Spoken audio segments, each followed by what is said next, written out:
Haruto is a pathetic lonely loser who drifted through life without direction, just like some of you guys. But one day, God sent him into another world as Demon Lord, but instead he is busy with some of the hottest baddie around. Everything kicked off when he noticed just how lonely and boring his life had become. But suddenly, a strange light shot out from his phone and dragged him into the heavenly realm. There, world's best mommy milkers welcomed him. I caught you in 4K. Telling him he was being reborn, and even handed him insanely powerful abilities meant to make his next life amazing. But instead of caring about strength or adventure, all he truly wished for was to spend eternity watching anime, just like all of you. After begging her for that chance, his request was granted, and he found himself starting over as a newborn in a completely different world. The maid smiled with relief when the baby arrived safely, while his father noticed the royal crest marking him as their true child. Convinced their son would grow up incredibly strong, his mother bragged that, of course, she would give birth to someone powerful. To check his abilities, the Count brought out the Infinity Orb, and the moment it activated, the entire hall was flooded with intense magical energy usually seen only in Demon Lords. His father expected the boy to be at least level 50, but the results were shocking. The orb read level 2, and he didn't even have a natural element, only the ability to use barrier magic. Furious and disappointed, the king questioned how he ended up with such a weak child, and even suspected his wife is cheating on him. Lord have mercy. Realizing his fate was sealed, Haruto could do nothing as his parents announced he had died at birth. Things instantly became worse than his past life when the king ordered the baby to be abandoned deep inside the forest. Meanwhile, the world's best mommy milkers figured out she had messed up. She made him way too broken, so strong that nobody in this world could even gauge it. Their tools only read levels below 100, but she'd boosted his stats all the way to 1002 and even forgot to assign him an element. That night, deep in the forest, Haruto tried using barrier magic to save himself. As he started a spell, he pictured a cube, and it popped into existence in front of him. He realized casting was simpler than he imagined. With pure imagination, he could tweak the cube's size and shape, letting him form the limited objects he could create. Then it hit him. He could target himself. He wrapped the barrier around his own body and began gliding through the air without burning any mana at all. Still, he knew a wild creature would be a problem, and a massive fox appeared behind him at once. It lunged to bite, but Haruto blocked the strike and fired off hundreds of tiny cubes to bring the beast down. They barely scratched it, so he went bigger. He ripped 7 trees from the ground and hurled them at the fox. It stayed standing even after all those hits. Annoyed, the little brat decided to yank an entire hill toward the fox, but the creature suddenly spoke, begging him to stop. He tried to tune the voice out, but when she screamed even louder than my girlfriend, What do you mean by that she would surrender right away, he realized she was the one talking. Once she settled down, she explained she'd only been trying to recharge her mana, then asked how a literal infant could have this much power in the first place. Haruto couldn't get words out, so he crafted a special barrier that turned his thoughts into sound and set it in his throat, letting him talk normally. She asked his name, since he hated his real one, Lonely Loser. He introduced himself as Haruto, and told her he'd been abandoned because his level looked low. Even so, the fox couldn't make sense of it. The mana pouring off him blew past human limits, so she wondered if he was the Demon Lord reborn. Haruto chose not to reveal that he'd been a lonely, awkward nobody in his past life, and flat out claimed he was the Demon Lord. That clicked for the fox, and she begged him to finish her off. Haruto refused to hurt her and instead asked her to walk with him on his adventures. She vowed, as a flame fenner, to guard him for the whole journey. He waved goodbye, called her Flay, and lifted into the air. Flay shouted after him, thanking him for the name and for sparing her life. She declared their pact complete and promised to devote herself to him. He tried to say he hadn't meant to sign any contract, but she turned red, delighted with her new name. As he kept talking, Haruto suddenly collapsed to the ground and pleaded for milk, since he hadn't eaten anything since waking up. Trying to help with his hunger, Flay took action. She transformed into a hot, stunning fox girl right in front of him. Seeing that, Haruto figured this new life was about to be crazy. So, Haruto handed Flay a tight black costume that totally gave off bunny girl vibes, and when she put it on, he realized she looked even more hot than before. He was about to head out to grab some milk, but Flay casually dropped a bomb. She does not have any milk in his factory. Tell me in the comments guys if you know what she is talking about. I am the one you're trying. At that moment, Haruto understood he don't want to see her milk factory at this time. Feeling guilty, Flay said sorry for not being helpful. But right then, she picked up on footsteps coming from nearby. Without wasting a second, Haruto used his barrier spell so they could chat through their minds in secret. But the guy's first thing Flay see his mind is a position she can't think of it. As the stranger got closer, he told them straight up he came for the baby. Flay firmly refused to hand him over, claiming Haruto belonged to her and no one else. The man calmly said the baby was actually a part of his extended family, and he was here to rescue him. Confused, Flay asked why he'd care about a kid that wasn't even his. That's when he explained his own child had died before birth, and this was his way of filling that empty space in his heart. Trying to compromise, he offered Flay a deal he'd take her in as his maid, if she let him raise the kid. But wait guys, why he gave her the position of maid in his house? Tell me in the comments. Flay thought about it for a moment, then said yes, but only if she was allowed to keep watching over Haruto. He agreed, relieved that they could work something out. Moments later, the man smashed Haruto's bed and gave Flay fresh clothes to change into. Once she was dressed, he spilled grape juice all over the place to make it look like the boy had been eaten, and then they walked off. Haruto, still young, begged Flay to get him some milk, but she firmly told him she wasn't letting him drink anyone else's. Fast forward 9 years, and Haruto had been raised in the Margrave Gold household.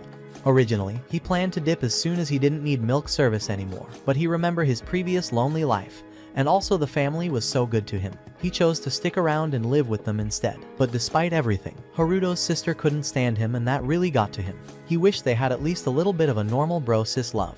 Lying on his bed, feeling defeated, he seriously thought about running away from the mansion. But the one thing holding him back was Flay. He didn't want to leave Char behind without her. Curious what his other self would say, he looked over at the clone he'd spent the last 9 years building using magic. It was finally complete, but the thing couldn't even twitch. All that time, studying, and still no movement. Right then, his dad knocked on the door and told him to come out to check his stamina. When they stepped into the training grounds, his dad explained he was going to personally teach Haruto how to fight with a sword to help cover for his terrible mana stats. Without warning, he tossed the sword at him. Once they got into their starting positions, Haruto remembered something big. His dad wasn't just anyone. He was one of the country's most powerful swordsmen, so if Haruto wanted any chance at surviving, he had to use his barrier magic to give his body a serious boost. Using that trick, he launched himself into the air and slammed the ground so hard that the earth cracked underneath him. His dad smirked and said it was time to test his reflexes, then unleashed one of his quickest strikes. But Haruto reacted in time, shooting 25 meters up into the air to dodge the attack. His dad admitted that most people under level 30 wouldn't even come close to dodging a hit like that. Haruto agreed it didn't make sense. Something about his own powers felt off. Yet even after all this, the high-tech magic orb still said he was only level 2. Considering the strongest person alive was just level 77, he stopped dreaming about being a powerhouse. Instead of chasing strength through levels, he chose to master everything about barrier magic. His dad nodded and said they'd continue his training, while his sister silently watched from a distance, eyes fixed on them the whole time. A few weeks later, Haruto was chilling in bed when he decided to check the footage from his surveillance spells. What he saw made his eyes narrow. Nearly all the soldiers had been completely wrecked in a recent battle. They looked like they'd been stomped hard. His father was stunned, unable to believe their undercover mission had been discovered and crushed. He quickly told Haruto to head back to his room before witnessing more of the mess. On his way back, Flay casually dropped a jab, saying Margrave Gold was pathetic for getting taken down by a gang of thieves. That ticked Haruto off. He shot her a sharp glare and told her to keep her mouth shut. As he walked past the injured troops, Haruto quietly activated his barrier magic. In an instant, every wound on their bodies vanished, like they'd never even been hurt in the first place. Later that night, Flay was still loitering right outside his room like some weirdo. Haruto finally opened the door, stepped out, and stared at her and asked, "Do you want my joystick to play?" When she didn't say anything back, Haruto realized she was still keeping quiet because of the earlier command he'd snapped at her. He sighed and told her to just speak already, then jokingly mentioned his tiny Asian charm. Flay quickly apologized for disrespecting him and offered herself up, saying he could use her however he wanted, if that would make up for it. Up on the highest tower of their castle, Haruto was busy scanning through all the surveillance spells he'd placed across the entire region. Eventually, he tracked down the exact group of raiders responsible for attacking their forces. Flay immediately pointed out how strange it was that the bandits knew exactly where the troops would be. That's when Haruto put it together: there had to be a traitor leaking information from the inside. Wasting no time, he took to the skies, flying off with Flay at his side, unaware that Charlotte had seen the whole thing happen. At the bandits' hideout, the military captain was celebrating their near victory over Gold's forces. But their party got cut short when Haruto suddenly stepped out of the shadows and dropped a powerful barrier spell that froze everyone in place. Without hesitation, he slammed one of them against the wall using pure force because of the hamster-looking ugly face. Once he had them tied up, Haruto started grilling them for answers. That's when he figured out they weren't just bandits, they were actually undercover troops from a nearby empire. One of them let it slip that someone even higher than their own king was secretly pulling the strings behind everything. After getting what he needed, Haruto ordered Flay to torch the entire base. Since they were the ones who ambushed his father, he believed they gave up their right to live the moment they made that move. Flay, with a wicked smile, said they'd now feel her master's revenge, then lit the whole place on fire. While walking away from the burning ruins, Haruto silently promised himself that he would never show mercy to anyone who dared to hurt his family again. The next morning, Haruto's father received a message explaining that the enemy camp had been destroyed once the spies were exposed. It became clear their country was on the verge of a war with the rival empire. Charlotte was puzzled. Who could have been powerful enough to wipe out an entire enemy squad? Gold figured it had to be Flay, the strongest being in their province. But Charlotte had her doubts. Curious, she ran off to confront Haruto. When she reached Flay, she asked if there were actually two Harutos. Flay chuckled and called her crazy.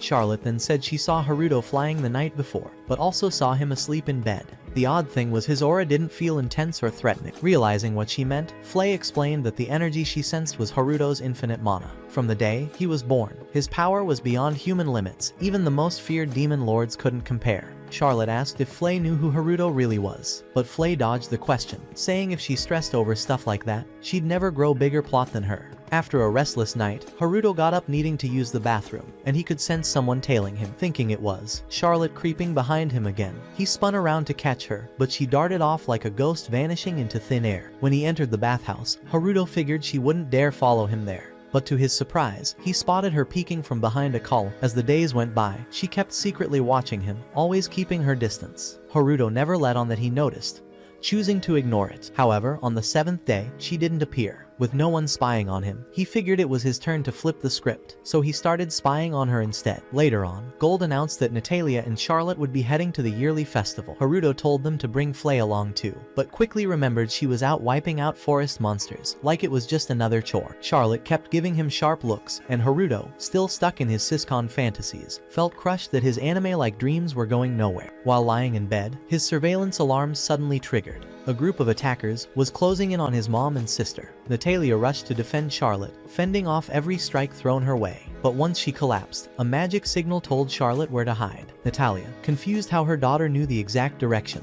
heard Charlotte shout to jump off the cliff. As they fell, Charlotte used her mana to slow them down, but she'd already drained most of her energy. She pointed to a hidden cave in the distance. Once inside, Natalia realized the lighting was too open, they'd be spotted easily. She asked Charlotte who was helping them. Charlotte simply called him a Superman and said he'd punish all the bad guys. Natalia promised to go find him and hugged Charlotte tightly before dashing out. As she left, illusion magic cloaked the entrance, but it was too late. The enemy troops had already cornered her. Knowing what would happen next, she drew her sword and clutched it with both hands, but it shattered, and she dropped unconscious. Haruto, now holding his mother's limp body, exploded with rage. He yelled at the soldiers to shut up, then launched them all into the woods with a single blow, knocking them out cold. Haruto realized he had basically exposed himself, but he quickly brushed it off, saying it wasn't like there was some powerful figure above Gold trying to have him assassinated or anything like that. Gold stared at his son, questioning if he was really just 9 years old, but then concluded that the cunning vixen behind the Empire's schemes must be the one orchestrating everything. Right at that moment, Charlotte ran into the room, and Gold reached out to hug them both. But Charlotte ignored him completely, sprinting straight toward her big brother instead. Wrapping her arms around Haruto, she said she had missed him more than anything. Natalia teased them with a soft awe, while Gold asked when his daughter and son had gotten so close. Charlotte boldly declared her love for her brother, which only made Flay's jealousy spike. Just like my first girlfriend with the second one, guys. Haruto, however, was overjoyed to feel his sister's embrace for the very first time, until Flay shouted for her to let go of him immediately. A couple of weeks later, Charlotte wouldn't stop barging into Haruto's room, begging him to spend time with her. She asked if he was studying some kind of ancient sorcery, and mentioned that the library held plenty of books about it. Excited, she dragged him there herself. Inside the enormous library, Charlotte darted around the shelves, eagerly stacking up every book she thought her brother would need. Once they sat down, she insisted on sitting in his lap, saying that's how she always sat when their mother used to read to her. Flipping through one of the books, Haruto stumbled across something about true magic, which made him nostalgic for the anime he used to watch back in his old world. Curious, Charlotte asked what anime was.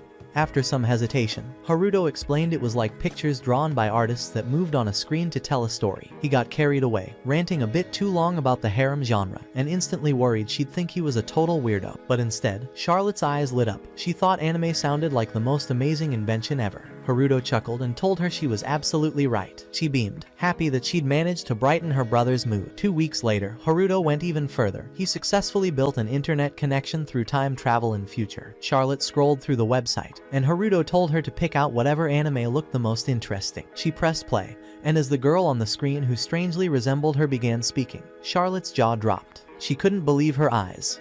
The drawings were alive, moving across the screen, and for the first time, she was watching anime. But there was one problem. She had no clue what the characters were saying. Begging her brother for help, she asked him to teach her Japanese. Figuring she was quick to learn, Haruto decided to give it a shot.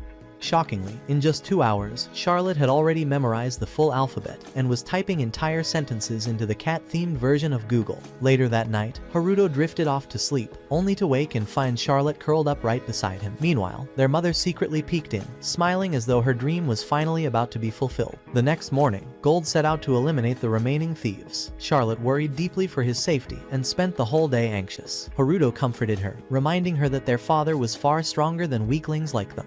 Still, Charlotte wondered why anyone would choose to live as a thief and wished people could just live peacefully instead. With innocent eyes, she pleaded with her brother to use his powers to bring happiness to everyone. Haruto sighed, realizing she had been influenced by watching way too much anime. But when she stared at him with those adorable eyes, he couldn't bring himself to refuse. He agreed to her request. Overjoyed, Charlotte begged him to transform and join the battle himself. Haruto transformed instantly, his look completely ripping off Luke's design. Charlotte thought he looked like the coolest person alive and begged to come with him. But Haruto refused, telling her she couldn't join and her dream was shattered in an instant. Since Charlotte wasn't allowed to tag along, Haruto set up a screen so she could still watch from afar. She was thrilled, calling it like experiencing a live-action anime in the middle of the forest. Tracking down the bandits, Haruto found them hiding near a cave. With a wave of his hand, he cast a barrier that locked them in place. Knowing Charlotte would want excitement, he leapt down dramatically and declared himself the hero of justice. The bandits all rushed forward, but with just a handful of kicks and punches, he floored every single one of them without even taking a scratch. Soon after, soldiers arrived, and Gold saw the unconscious bodies scattered around. Curious, he introduced himself and asked who this mysterious fighter might be. Trying to stay in character, Haruto blurted out a ridiculous alias, "Don't know." His father nearly laughed, saying that was the dumbest name he had ever heard. Then he asked if Haruto had been the one who saved his wife and daughter. Playing dumb, Haruto brushed it off, saying he couldn't remember and only wanted to bring justice to the world.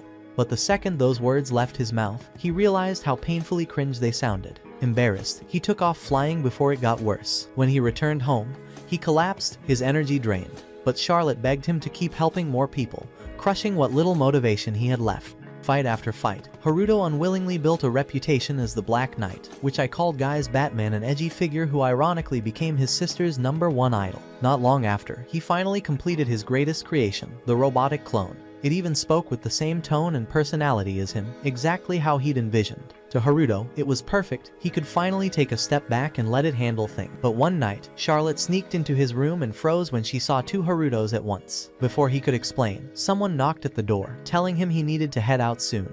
Desperate, Haruto asked his clone to cover for him, but the clone scoffed and said he doesn't deal with ugly chicks, completely shattering Haruto's dream. At the manor, a young boy wrinkled his nose and complained that the place reeked even worse than the slums. The girl beside him quickly scolded him, reminding him to behave, especially since he was the one who insisted they come here in the first place. Gold stepped forward politely and welcomed the visiting prince and princess into his estate. Watching them, Haruto suddenly realized these 2 were actually his biological siblings. The boy immediately started yelling again, saying the greeting wasn't nearly good enough for someone destined to be king.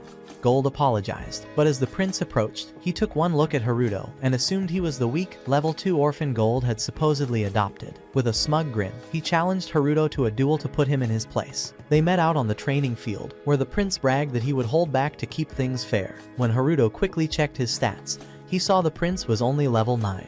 He thought back to how the strongest mage in history was level 77, and how his own father sat comfortably at level 32. By comparison, this kid was nothing. The prince lunged, aiming to strike Haruto down, but Haruto blinked out of sight before he could connect. Frustrated, the prince ordered him to sit still so he could discipline him properly. Amused, Haruto played along, pretending to be helpless and letting the boy land a few weak blows. But when the prince shouted for him to fight back if he dared, Haruto vanished again and smacked him from behind, sending him crashing into the dirt. Each time the prince tried to rise, Haruto knocked him down until victory was clear. Desperate, the prince began chanting and hurled a blazing fireball. At the last second, Haruto calmly absorbed it into his barrier. Shocked, the prince fired off more and more spells, but every single fireball was swallowed up like nothing. Completely rattled, he wondered how a supposed level 2 could have such overwhelming power. Haruto smirked and asked if he wanted his fireballs back before conjuring a massive blaze that left the prince trembling on his knees, admitting defeat. As Haruto walked off, the princess apologized for her brother's arrogance, but she also hesitated, asking if he was truly just level 2. Haruto brushed it off, claiming his mother was calling him. When he returned to his room, though, he discovered troubling news. Word of his real strength had leaked. That could only mean one thing: his birth parents were searching for him again. A few days later, Charlotte spotted a group of thieves on the surveillance feed. Excited, she urged Haruto to wipe them out immediately. But before he could even move, Flay burst in, her massive cannons glowing, yelling that she would never allow him to head out on missions alone. Haruto sighed, realizing she was becoming more trouble than help. He reminded her that Charlotte would be watching everything on the screen, so she better keep her behavior in check and avoid unnecessary violence. Meanwhile, deep in the forest, the thieves were busy celebrating and piling up their stolen loot when Haruto suddenly stepped out of the shadows. Right after, Flay made a flashy entrance of her own, striking a pose in her fiery outfit and loudly introducing herself as the Flame Fenrir. The thieves exchanged glances, laughing at the two of them, calling them a pair of idiots. But before Haruto could even react, Flay unleashed a torrent of flames, laughing maniacally at their screams like a crazed pyromaniac. Haruto quickly blocked her attacks with his barrier magic, shielding the thieves from her fire. Realizing her flames weren't working, Flay tried to summon even hotter one. Haruto smacked her on the head with a toy hammer he conjured and yelled at her to quit with her over-the-top violence. But Flay only grinned and kept pushing harder. Seeing how hopeless she was, Haruto groaned, called her a complete useless, and told her to back off. From there, he stepped forward and offered to take control of the situation himself. The following evening, at the estate, Charlotte and the clone returned from a banquet. While Haruto tried to enjoy dinner, his clone suddenly announced he was quitting. Complaining bitterly, the copy said he was sick of wasting his existence, pretending to be Haruto. He dramatically flopped onto the bed, leaving Haruto stuck with his own boring life again. Not long after, Charlotte came in and mentioned that Laius had invited her on a personal tour. Immediately suspicious, Haruto thought that loser might try to make a move on his sister. Without hesitation, he told her he'd be tagging along. Later that night, Haruto reviewed the routes they'd be taking the next day. While scanning ahead, he noticed a shady group of magicians gathered in the forest, attempting to summon some kind of creature. Curious, he decided to investigate. He goes there, and asking what's happening there, making the world's baddest entrance of all time. Haruto confronted them. The cult leader shouted at his men to destroy him. But as they prepared their spells, Haruto shot into the sky, rising toward the moon, before blasting them all away in a single instant. The leader, realizing his underlings were useless, changed tactics. He summoned skeletal knights and ordered them to strike. Haruto cut them down in one swing, but the undead quickly reformed and swarmed him. Activating his barrier, he dispersed them all at once. When the leader tried commanding them again, the skeletons suddenly turned against their master and shredded his panicked followers instead. Desperate, the leader played his trump card and summoned a massive stone golem. The giant crushed the skeletons instantly and charged at Haruto. The impact of its punch was so strong that when Haruto blocked it with a barrier, the sheer force shattered his defense and hurled him into a tree. Staggering up, Haruto studied the creature and realized the only way to beat it was by targeting the glowing red core inside its chest. As it swung again, Haruto dodged, bounced off a tree, and leapt high into the air. With perfect aim, he hurled a stake into the core, shutting the monster down immediately. But as the furious leader screamed at the golem to continue fighting, the monster ignored him and instead turned on his own men, crushing them mercilessly. Once the chaos settled, Haruto separated the cult leader from the others. Demanding answers, he asked why they were preparing an ambush. When Marin refused to talk, Haruto ordered the skeletons to bury the surviving men alive. Terrified, Marin finally cracked, admitting they were soldiers from the Queen Consort's summoning division. Their mission was to attack Charlotte during her tour using summoned beasts. Haruto pressed further, demanding to know why Charlotte was being targeted. Marin explained that her magical potential was fated to surpass even the Queen's. Because of that, Charlotte had to be eliminated before she grew strong enough to challenge her reign.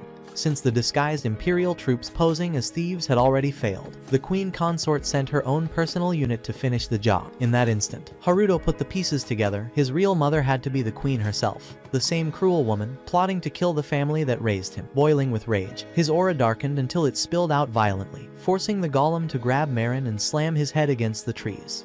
Even then, Haruto chose to spare him, deciding it would be better to focus on stopping the queen before she could harm Charlotte. The next day, during the tour, Charlotte noticed that Laius still looked gloomy. She tried to cheer him up, though her words were brutally honest. She reminded him that he never stood a chance against Haruto in the duel. On top of that, she added that he should take it as the highest honor of his worthless existence that Haruto even agreed to fight him at all. Without holding back, Charlotte went further, calling him an useless loser.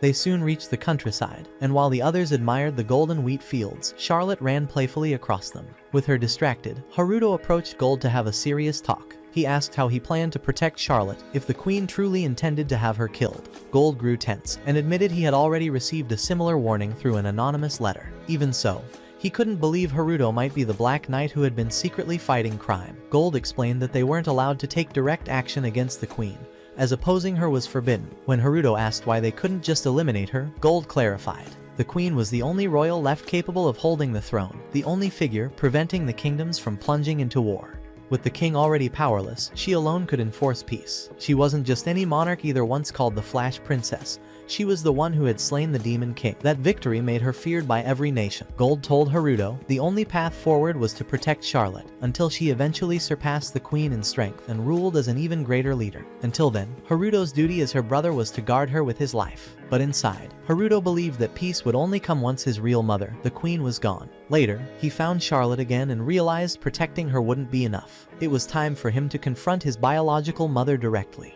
Inside the palace, the queen's soldiers reported nervously that the Black Knight had ruined their plans and annihilated their forces. The woman with the largest presence and reputation in the entire kingdom, Jode, dismissed them as worthless. Grabbing her sword, she considered whether she should personally kill the Dark Knight herself. Just then, Haruto slipped past her defenses, putting every soldier in the room to sleep. Stepping out of the shadows, he appeared before her, leaving Giselot stunned at how he had managed to bypass the palace's protective barrier. Haruto boldly declared that he had literally broken through her useless defenses, leaving Giselot shocked as she realized he was the Black Knight. Without hesitation, she activated 3 glowing magic circles, the same legendary technique she once used to defeat the Demon Lord. Suddenly, a massive circle appeared beneath Haruto, and water surged up, trapping him inside a giant sphere that cut off his air. Confident he would drown, Giselot smirked, but Haruto quickly turned his barrier into a springboard and blasted himself out of the watery prison. Eager to finish him, Giselot launched a barrage of deadly stakes. Haruto countered them all with his barriers, forcing her to escalate. She raised her arms and cast her devastating spell, Giga Inferno. The flames engulfed him completely, but when the fire cleared, Haruto stood in front of her unharmed. Stunned, Giselot froze, giving Haruto the chance to release a powerful energy blast straight at her. She blocked it, but he continued firing strike after strike, hammering her barrier until she realized her mana reserves were draining fast. The terrifying thought hit her. Haruto's strength might even exceed that of the Demon Lord. Desperate, she flew upward, then dove down with terrifying force, the impact shaking the entire ground and forcing Haruto onto his knees. She screamed that she was the strongest being alive. Haruto only smirked, thinking that if this was the pinnacle of strength in this world, then things must be far too easy. With one swift move, he slashed through her massive blade, sending her weapon flying and leaving her defeated. While Giselot stood in disbelief, Haruto stepped forward and fastened a glowing slave collar around her neck. Calmly, he told her she would live as his servant from now on. Her only chance of freedom was to stay away from Gold's territory forever. If she ever laid a hand on his family again, he promised he would kill her without hesitation. Saying his piece, Haruto turned and walked away. Giselot stood trembling, realizing her humiliating fate. She would go down in history as the first queen to be forced into slavery. 5 years later, Haruto had turned 15 but was still a miserable, awkward virgin who hated himself. One day, Charlotte asked him for a flashy snow attack. Trying to impress her, he created a massive ice tornado and drilled it into the snow, leaving behind a giant crater in the ground. When Gold and Natalia arrived, they demanded to know what had happened. To cover himself, Haruto brought out his Black Knight persona and blamed the destruction on him. Before they could ask questions, the clone flew away. Haruto was about to sneak off when Gold stopped him, announcing that he would be sent to school in the spring. The news froze Haruto in place. He had only wanted a reclusive life where he could do whatever he pleased. Snapping back, he told Gold to go screw himself. His mind replayed painful memories of being bullied in his past life, and he swore he would never return to a school setting again. But Gold insisted there was no other option. Realizing this was the perfect excuse, Haruto decided it was finally time to put his clone to use. Later, in Gold's private chambers, the man tried persuading Haruto to enroll. When Haruto still refused, Gold revealed a royal recommendation letter from the king himself. That meant Marin must have reported Haruto's abilities to the throne. Haruto instantly suspected Gizelot might be behind it, scheming with Marin to set him up. Still, Gold urged him to attend, saying maybe he'd finally make some pathetic friends. Reluctantly, Haruto agreed. Gold then mentioned he would need an attendant, someone to look after him like a spoiled child. Natalia volunteered right then, but both Gold and Haruto immediately dismissed her, calling her useless. Back in his room, Haruto begged his clone to go in his place, but the clone refused, declaring he was his own independent woman now. Haruto then explained the plan. He didn't intend to study. He intended to get expelled. Since the clone had no ability to use magic, and the school only accepted magicians, Haruto figured it was the easiest scheme ever. Unable to argue, the clone reluctantly agreed. Weeks later, while Haruto lounged around at his lakeside log house, he realized one problem. He hadn't secured an attendant for the clone. When Flay and Charlotte started questioning his new scheme, he quickly made an excuse and slipped away. Heading into the forest, Haruto considered who could serve as his double's escort. Following a hidden trail, he stumbled into the new domain of the skeleton soldiers. After defeating their summoners years earlier, Haruto had claimed their core, turning them into his loyal minions. Since the skeletons were immortal, he allowed them to form their own community and territory. As soon as they noticed him, the skeletal army greeted him respectfully as their master. Haruto wondered why they didn't just rot away in graves like normal corpses. Their so-called leader, Johnny, the most useless of the bunch, offered to give him a tour. As they walked, Haruto noticed other strange creatures wandering around. Curious, he asked how they had joined. Johnny explained that Flay had led the stray monsters here, giving them a safe place to live since they had nowhere else to go.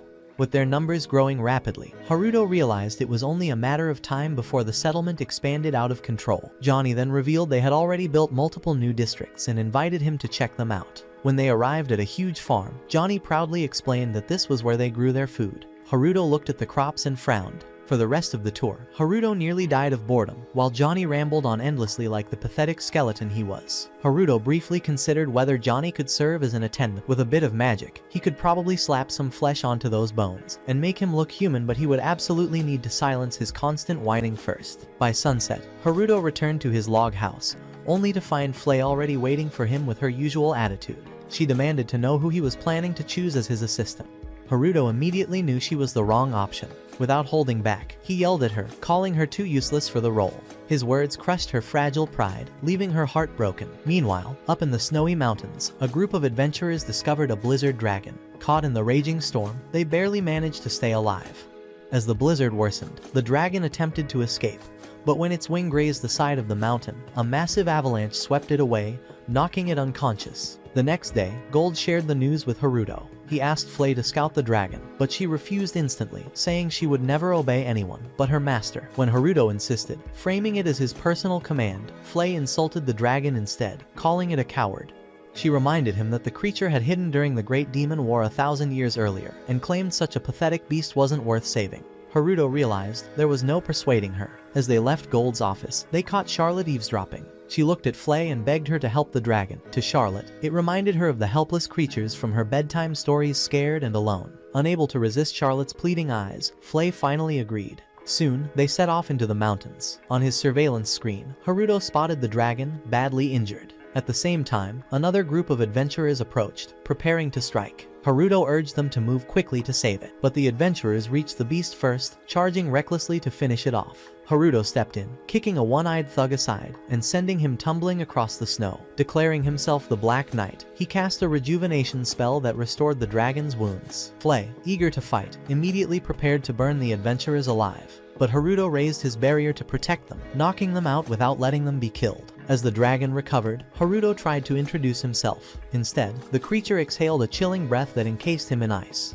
Shattering it with ease, Haruto suddenly heard a voice echoing in his head the dragon's thoughts. The beast apologized for hiding during the war centuries ago, and explained that it longed for peace, not conflict. When Haruto asked how it managed to survive for so long, the dragon revealed the truth. For the past 300 years, it had hidden deep within the mountain. Its only connection to the outside world was through the human books it secretly stole from the town's library, which kept its mind sharp and its spirit alive. After the adventurers discovered the dragon's hiding spot, they burned all the books she had collected, forcing her to flee from the mountains. Listening to her heartbreaking story, Flay begged her to join them in their home. She proudly called it Pandemonium, explaining it was the name Charlotte had given their new territory. Haruto, confused, blurted out what the heck Pandemonium even meant. When Flay explained again, he sighed, realizing there was no saving these idiots. Still, he decided to extend an invitation, jokingly calling their home a mental asylum. The dragon lowered her head and swore loyalty, promising to follow Haruto as her master and even sacrifice her life for him if necessary. Then, right before their eyes, her massive body began to shrink. Slowly, her form transformed until she stood before them as a human girl. This time, Haruto was prepared. With a flick of his barrier magic, he instantly wrapped her in a protective shield and conjured new clothes to cover her. Once she was set, he stepped forward to properly introduce himself, but the girl tilted her head and tells him put the mask back, because you are looking so ugly. At that moment, Haruto realized the dragon girl didn't even have a name. Wanting to give her one, he decided to call her Lisa, inspired by the word blizzard. Flay, however, grew jealous of their bond and quickly reminded Lisa that she was Haruto's very first servant. Not wanting to listen to their bickering, Haruto immediately flew off. Lisa revealed her wings and followed him gracefully through the sky, while Flay chased after them clumsily like a fool. Once they reached the castle, Haruto formally introduced Lisa as the legendary Blizzard Dragon and announced that she would now serve as their new maid. Charlotte's eyes lit up, finding her adorable, and she happily introduced herself. The next day, Flay reluctantly took charge of training Lisa for her maid duties. First, she handed her a broom, but when Lisa tried sweeping, the broom snapped in half instantly. Even so, Lisa figured out a better way and managed to gather every leaf in seconds, leaving Flay fuming at how useless she looked in comparison. Next, Flay tried teaching her how to dry dishes. The clumsy maid-to-be smashed every plate in her hands, while Lisa neatly finished hers without a single mistake. Growing frustrated, Flay moved on to cooking. She burned the food so badly that it looked worse than her face, while Lisa prepared a flawless dish. That night at dinner, Natalia suggested Lisa should become Charlotte's personal maid, pointing out how much smarter she was than Flay could ever be. Hearing that, Lisa was overwhelmed with joy, treating it as the greatest honor she'd ever received. She agreed immediately. By the following morning, Lisa had already begun tutoring Charlotte in magic. Demonstrating her technique, she summoned a floating water bubble.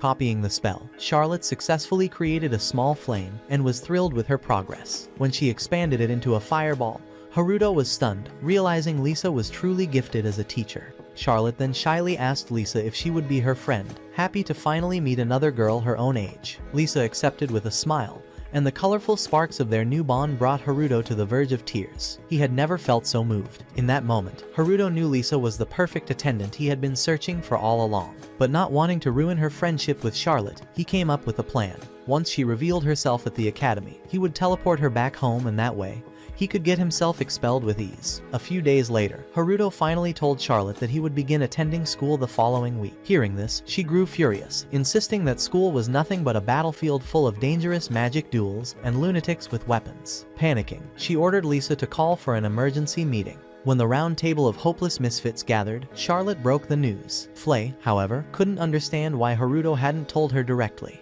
She ranted that he had no reason to attend school anyway, since he was the Demon Lord. One of the skeletons quickly cut her off, reminding her they couldn't speak openly about that. Charlotte was stunned, realizing they were hiding things from her. Still, she questioned why Haruto would want to go to such a dreadful place at all. She remembered him once showing her an anime about schools, where he described them as the darkest and most terrifying environments imaginable. Convinced by that memory, she claimed there must be a hidden cult of student council members torturing the students in secret. She insisted they needed to infiltrate the capital and find a way to wipe out this supposed evil group. Incredibly, the group of fools agreed, treating her words as if they were the most brilliant plan in the world. When Lisa cautiously asked if they should tell Haruto about the scheme, Charlotte refused, saying it had to be kept from him. Flay added that revealing anything would interfere with his covert operation. The entire table then swore to unite in order to bring peace by destroying schools altogether. That night, however, Lisa privately explained the whole situation to Haruto. He shook his head, realizing Charlotte was completely losing it. To calm things down, he suggested that she simply accompany him to school as his official attendant. Charlotte immediately brightened, treating it like the highest honor she had ever received. Lisa agreed without hesitation. By the time the next week arrived, Haruto and Lisa were prepared to leave for the academy. Flay, devastated at being abandoned, threw a dramatic fit, but no one paid any attention to her pitiful breakdown, and they left her behind without a second thought. Meanwhile, back in the capital, Marin rushed over to deliver some surprising news to Laius. Haruto would soon be enrolling at the academy. Curious, she asked why he thought Marin pushed so hard for Haruto to attend. Laius explained that he was eager to uncover the mystery behind Haruto's overwhelming strength. Now that Haruto would be within their reach, they could keep a close eye on him and hopefully expose his secrets. But as he studied her reaction, Laius noticed Marin seemed far more fixated on Haruto than even he was. Flustered, she suddenly yelled that it wasn't like she wanted to check Haruto's sword. While discussing the current state of the capital, Laius mentioned it was nearly falling apart. He suspected their mother was the cause of the instability, especially since she had changed drastically 5 years ago, after a mysterious collar appeared around her neck. Hoping to restore order, Marin suggested they bring Haruto to the castle. Before they could continue, Gizelot entered the room. The moment they saw her twisted expression, both siblings froze in fear. Marin tried to greet her, but the unstable queen immediately lunged forward and began strangling her own daughter, accusing her of staring at the collar. Horrified, Laius shouted for her to stop. She released Marin, then moved closer to her son. With a chilling tone, she ordered Laius to befriend Haruto and uncover the Black Knight's weakness. She warned that only she could truly know the truth because she was his mother and threatened to kill Laius if he failed her. Meanwhile, back at the log house, Haruto prepared to leave for the academy. Flay begged him one last time to take her along.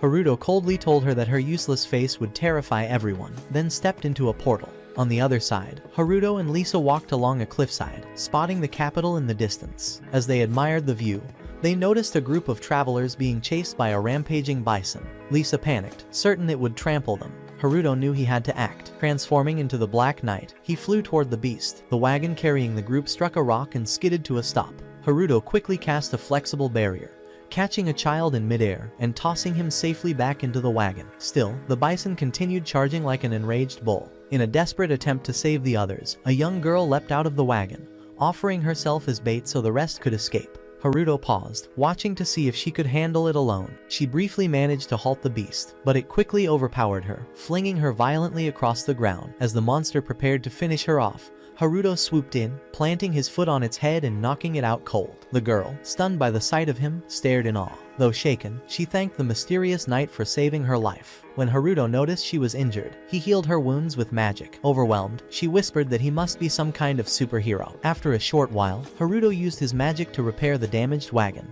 Curious, he asked why they were even traveling in such a clunky cargo cart. Elizabeth admitted that they were too poor to afford a proper carriage. Grateful for his help, she promised that she would repay him the next time they met. Haruto, unimpressed, told her to worry about fixing her useless face instead. He added that he planned to release the bison back into the forest. Hearing that, Elizabeth thought he was a genuine hero. Not long after, they continued their journey toward the capital. Along the way, Lisa commented that Elizabeth didn't feel like a normal human. She had sensed a strange, powerful aura surrounding her. When Haruto finally reached the academy, he saw the massive crowd gathered and immediately felt like his old nightmares were coming back to life. Forced to take the aptitude tests, he realized it was the exact kind of torture he feared most. Even after he was assigned a room, the overwhelming memories of his past life in school left him shaken. Unable to take it, he opened a portal inside the dorm and slipped straight back to his log house. Seeing his exhaustion, Charlotte suggested they relax by visiting a restaurant in the capital. She even managed to convince Flay to join them. To avoid drawing attention, Haruto used magic to make Flay's horns invisible. Then, with Charlotte opening another portal, they crossed into the city. Charlotte admired the capital's beauty and excitedly asked him to take her out for a meal. After they finished eating, she pulled out a map of the city and declared that they needed to survey the area to locate enemy positions. In her mind, the capital was crawling with evil demons, and figuring out their schemes in advance was essential. But once the others left, she leaned closer and quietly admitted the truth. It wasn't reconnaissance at all. She had taken him out on a date. Haruto's heart skipped a beat.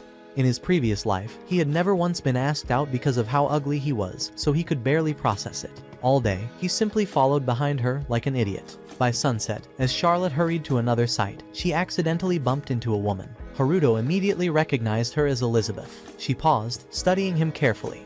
Noticing the enormous mana aura around him, she asked if they had met before. Haruto quickly denied it, claiming he was nothing more than a level 2 weakling. Hearing that, Elizabeth apologized for mistaking him for someone important, saying he was clearly just another worthless nobody, before walking away. But Charlotte wasn't convinced. She felt Elizabeth was no ordinary person. Remembering Lisa's earlier words about sensing something strange, Haruto also began wondering who Elizabeth truly was. The next day, Haruto's clone reminded him that he still had to take a proficiency exam before the entrance ceremony. Reluctantly, he showed up at the academy, trying to sneak in quietly. Unfortunately, an instructor appeared behind him, immediately recognizing who he was. When he received the exam papers, Haruto's brain went blank. He knew nothing about most kinds of magic, so he filled the pages with nonsense answers.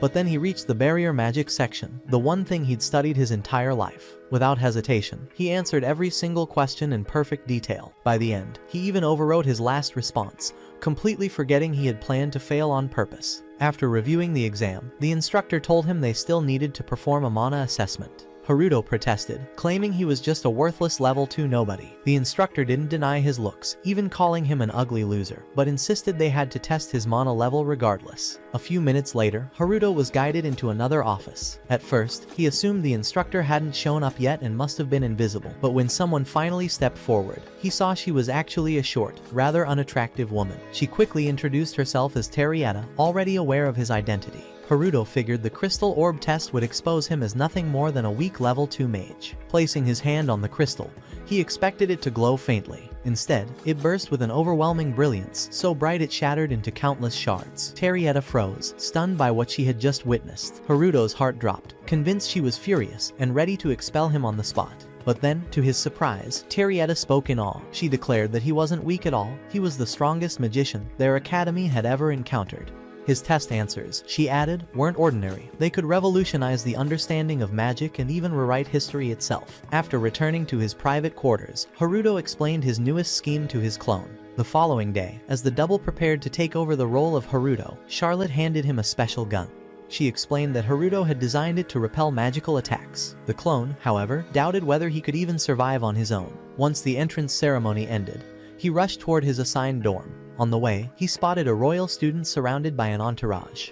Memories of his miserable past life hit him, and he immediately shrank back, assuming they were about to bully him. Thankfully, the noble ignored him and ordered one of the girls instead. Relieved, the clone thought he was safe until he accidentally bumped into Elizabeth. Recognizing his face, she greeted him. The clone wondered how she had managed to enroll at the academy, but before he could react, the arrogant noble, Schneider, commanded everyone present to salute him. Since Elizabeth had no idea who the clone really was, Schneider demanded that Haruto bow before him. Thinking quickly, the clone clutched his stomach, claiming he had cramps and even shouted that he was on his period. Schneider didn't buy it. With a wave of his hand, he conjured a magic circle and prepared to incinerate him. The clone panicked and tried to flee, but Schneider unleashed a blazing flame that struck him in the back. Convinced his target was reduced to ashes, Schneider turned to leave. To his shock, the clone stood back up, unharmed. Haruto's defensive barrier had activated, saving him from the damage. Still, Schneider couldn't understand it should have been impossible. His Giga Inferno was strong enough to burn anyone unconscious. Elizabeth, flustered, apologized to the clone for dragging him into the mess. He realized in that moment, she was somehow even more socially clueless than he was. Schneider, growing furious, summoned multiple magic circles at once to finish the job. Seeing no choice, the clone drew Charlotte's gun and fired. The energy blast sent Schneider staggering backward, giving the clone just enough time to make his escape. After hearing everything that had happened, Haruto realized his clone was in no condition to continue. Reluctantly, he decided to step in for the time being. That evening, a plain, awkward girl handed him a letter. It was an official challenge to duel Schneider. Haruto tried to refuse, but she explained it was a royal duel, which meant it couldn't be declined. Back in his room, Haruto began planning how he might put Schneider in his place. Checking his surveillance feed, he noticed Elizabeth heading straight towards Schneider's castle, clearly walking into danger. That night, Elizabeth confronted Schneider, asking him to cancel the duel and focus on recovering from his injuries. But the arrogant noble wouldn't stop. He barked at one of his followers to heal him faster so he could prepare. Seeing her desperation, Schneider mocked her, demanding she remove her armor. He promised that if she did, he'd consider calling off the duel. Naively believing his words, Elizabeth hesitated, then slowly started undoing her armor. As she reached for her plots, the lights around her suddenly vanished, and she found herself teleported into another dimension. Haruto appeared, tossing her a towel and scolding her loudly. He told her to show some self-respect, because no one wanted to see her throw away her dignity like that. Meanwhile, in the darkened dimension,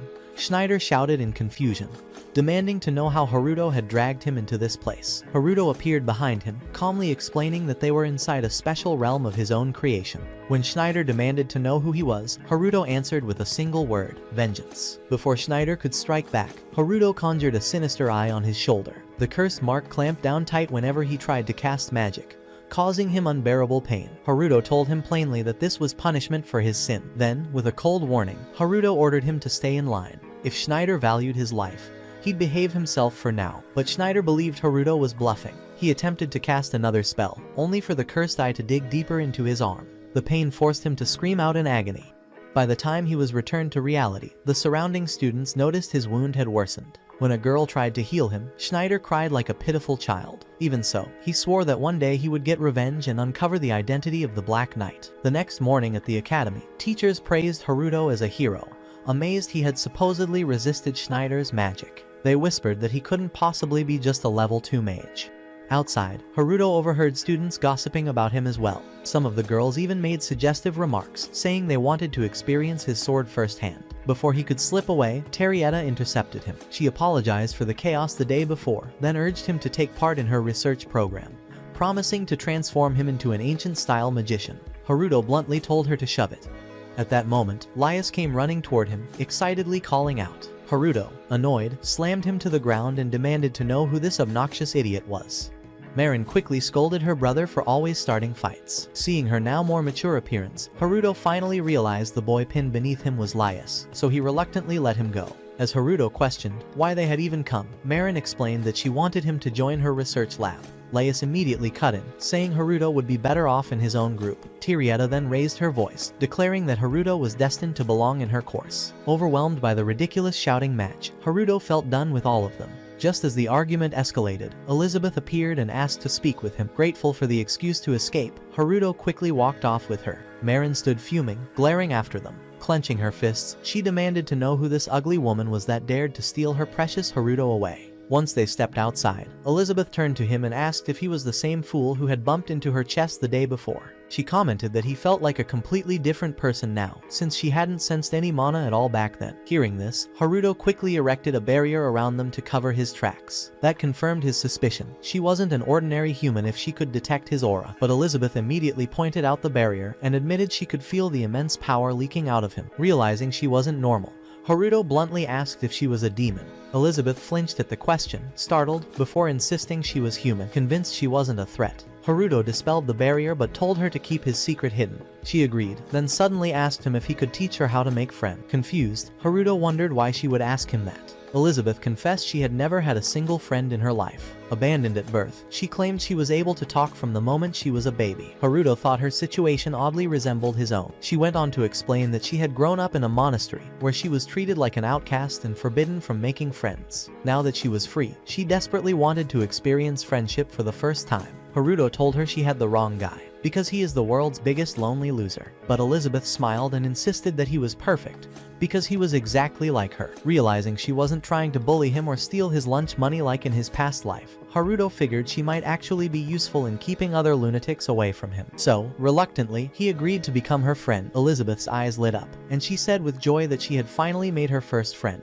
Haruto nearly took critical damage from the radiance of her smile. Meanwhile, as Flay's jealousy grew stronger, she recalled her earlier days serving under the previous demon lord, whose true name was Iris-Philia. At that moment, Elizabeth revealed her true name, Iris-Philia. Haruto immediately complained that it was too long and ugly, so he shortened it to just Iris. She laughed at him, but then ordered that they should register for classes together, dragging him straight to his dorm room. When they arrived, Haruto froze. This was the first girl to ever set foot in his room, and he silently prayed that he had hidden all his crusty socks. Unfortunately, when he opened the door, Charlotte was already inside waiting. Spotting them, Charlotte immediately asked if Iris was his girlfriend. Haruto quickly denied it, saying she was just a friend. Charlotte smiled, relieved that he wasn't taken yet. She boldly declared that he was destined to have at least 5 wives and promised to claim the spot of his second one.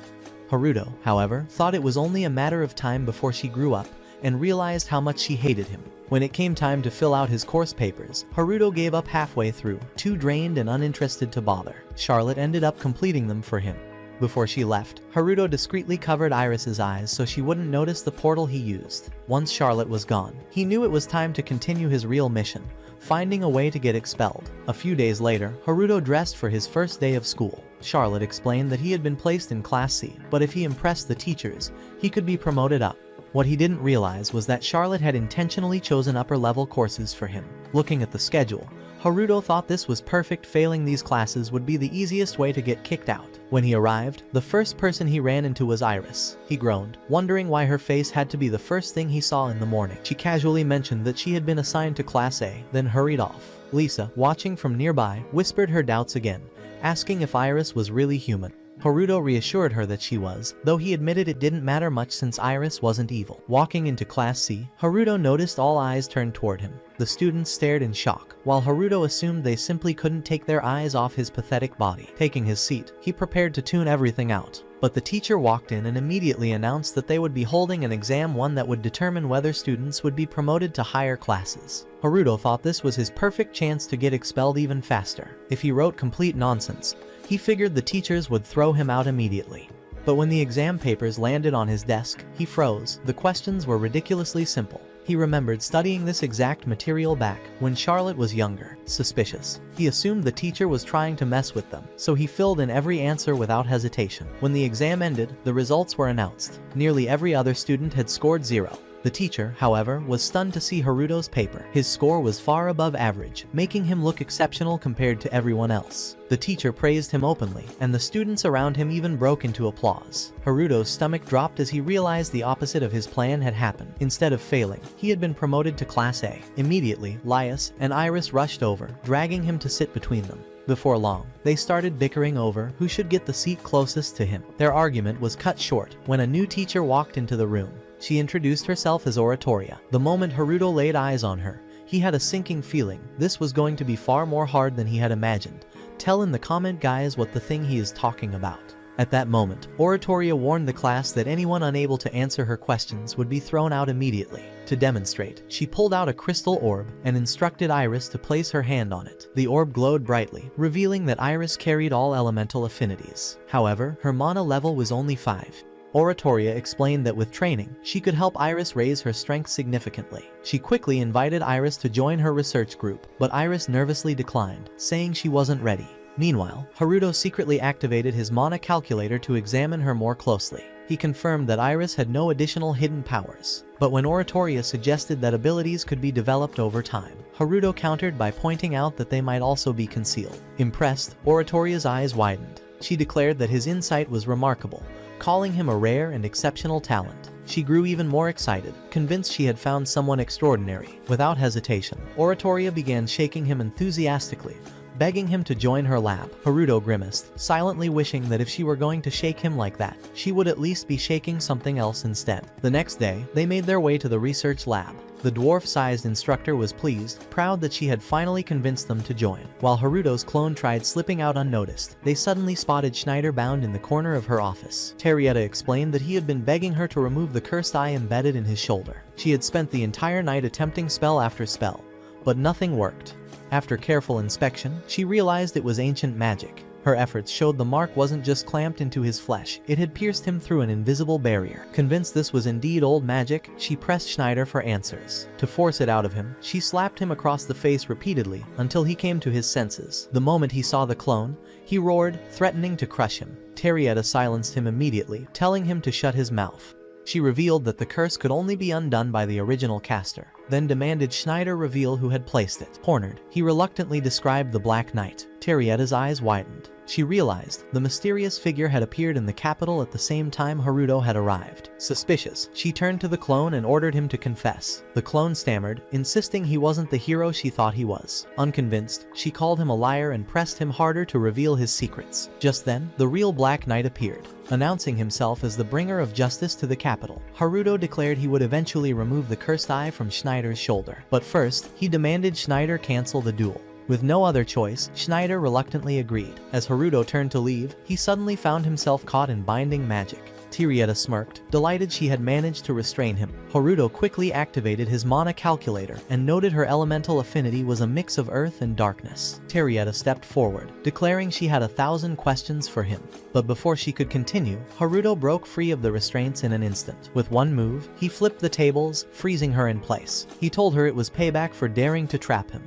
Terrietta, realizing she couldn't move an inch, felt panic rising. Embarrassed, she begged him to release her before she humiliated herself in front of her own students. Desperate, she even offered to do whatever you wanted. A few hours later, after Haruto had already left, Terrietta raised a toast to welcome the newcomers. The celebration dragged on until, one by one, everyone collapsed from exhaustion and passed out in the room. Meanwhile, Schneider seethed with rage. Being forced to cancel the duel gnawed at him. He knew word would spread that he was nothing more than a weak, pathetic failure. Desperate to salvage his honor, he ordered his personal squad of assassins to eliminate everyone inside the research lab. That night, while preparing their assault, the assassins discovered Haruto's clone and the others sound asleep. Certain their mission would succeed, they charged toward the building. But suddenly, one assassin slammed into an invisible wall. The leader, alarmed, commanded his men to search the perimeter. Circling around, they realized the entire building was wrapped in an unbreakable barrier. One soldier attempted to pierce it with his blade, but not even a scratch appeared. Just then, a strange door materialized on the barrier's surface. Curious, one assassin stepped forward, but before he could react, a hand shot out and dragged him through the doorway. Shocked, the leader ordered his men to burn the entrance down. But when their spell hit, it vanished into another dimension, leaving them stunned. As the leader tried to make sense of it, more doors began appearing all around them. Every time his soldiers approached, they were yanked inside one after another. Panicking, the leader concluded that their enemy was close. Drawing his weapons, he prepared for battle. Suddenly, a new door opened, and the Black Knight emerged. The assassins immediately unleashed their spells at him, only for another door to swing wide, revealing a second knight, who blasted them instantly. Suddenly, multiple doors opened at once, and even more knights stepped through. But as the assassin leader tried to make sense of the chaos, he noticed something strange. Looking closer, he realized the supposed knights were actually his own men, twisted and pulled into the illusions. With the group in complete shock, Haruto finally revealed himself. The leader immediately attempted to cast a spell, but it shattered the moment he activated it. His eyes widened in terror as he discovered his body wouldn't move. Haruto explained that he had already trapped him within a barrier, leaving no way out. Calmly, he ordered the man to confess the entire truth. Hours later, after disposing of their useless bodies by dumping them at Schneider's castle, Haruto reviewed the scene through his surveillance system. Watching the playback, Schneider's confusion deepened. He couldn't comprehend how Haruto had managed such control. Determined to regain his pride, Schneider took a drastic step. Injecting himself with a potent venom, his body began to warp, muscles bulged, and his form rapidly expanded, transforming into a monstrous figure. He continued swelling until he filled the entire room, towering over everything around him. Haruto narrowed his eyes, realizing Schneider had turned himself into nothing more than a failed Hulk experiment. The mutated Schneider swung a massive punch, sending Haruto flying through the wall. He managed to land steadily on the ground below, but the creature quickly appeared on the rooftop, glaring down at him. Watching carefully, Haruto realized the venom had completely reshaped his body into something monstrous. When the beast dropped down in front of him,